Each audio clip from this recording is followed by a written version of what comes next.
Well, we know why this is really happening. The president wasn't found guilty of any kind of insurrection. The 14th Amendment, I've read it live on my radio show, is explicit. It was brought after the Civil War. It lists all kinds of positions in government you are disbarred from if you are found to have been involved in an insurrection. But the one position it does not list is the president. So this is part of a fact pattern from the Mar-a-Lago raid, to Alvin Bragg, Fannie Willis, to Jack Smith, to Judge Cookgan. This is an attempt to make sure that the American people cannot re-elect President Trump. They know that Joe Biden will not win the election. The latest polling yesterday from big data polling is that President Trump is at 50% in key states across the nation. If the election were today, he would trounce the incumbent. We would have a Reagan-esque like 49 states for the president. The left can't have him back in office because he will drain the swamp.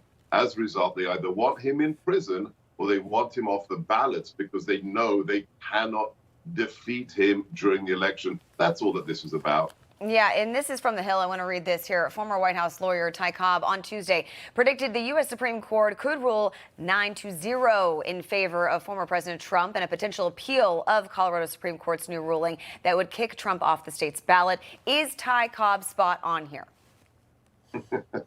I can't believe Ty Cobb said that. Ty Cobb, I think, is patient zero when it comes to Trump derangement syndrome.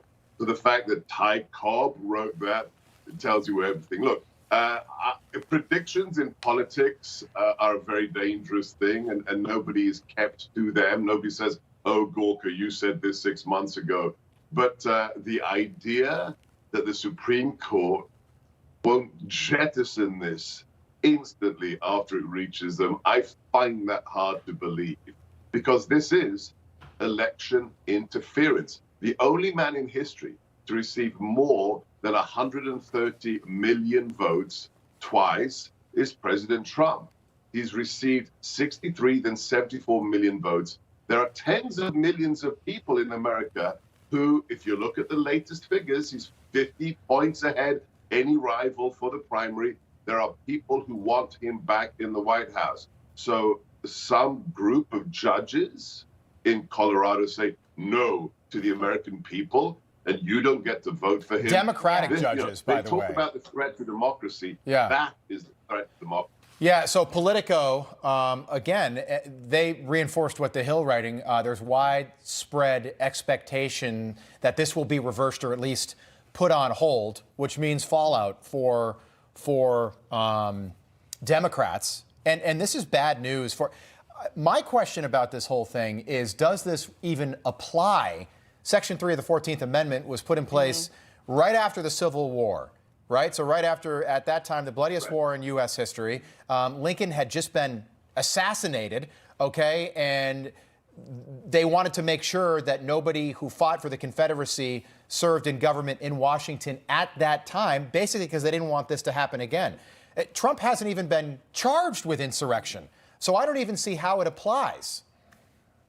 Well, it doesn't apply, but even if you wanted to apply, then what, 4 hours of rioting on January the 6th is an insurrection? How is it an insurrection when none of the participants had weapons and the only person who shot and killed somebody was a cop who killed Ashley Babbitt, an unarmed 14-year Air Force veteran? What about Black Lives Matter? Black Lives Matter resulted in the deaths of 36 Americans, most of them black, $2 billion worth of damage to the nation, the lighting ablaze of the St. John Presidential Church 1 block from the White House. Well, if anything's an insurrection, it's Black Lives Matter. Well, then shouldn't Kamala Harris, shouldn't President Biden be charged with insurrection because they promoted social justice? The vice president, even campaigned for donations for bail money for BLM rioters. So be careful what you wish for, Democrat Party, because what's sauce for the goose is sauce for the gander as well.